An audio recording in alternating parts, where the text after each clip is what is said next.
انت يا سيدي تقول ان هذا اطيب كباب بالعراق صح؟ يقول هذا اطيب شوربه بالعراق. يعني كله بالعراق يعني مو شيء.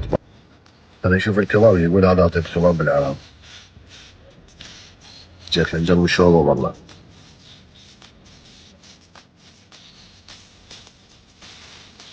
والله طيبه.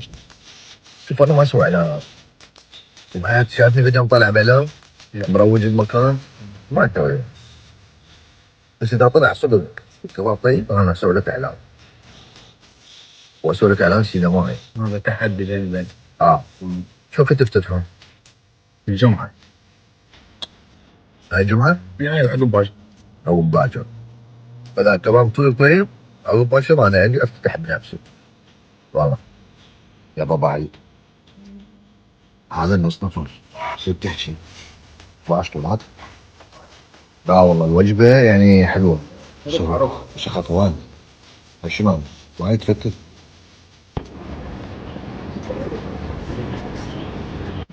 مبدئيا الكباب خرافي. يعني انصحكم به. وتورطت وانا قلت له اسوي لك اعلان. هسه شنو أنا لازم اسوي لك اعلان؟ لازم.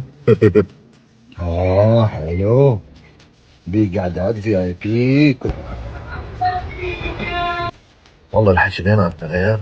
واحد ورا ما ياكل يجي هنا ياخذ له ياخذ له غفاين.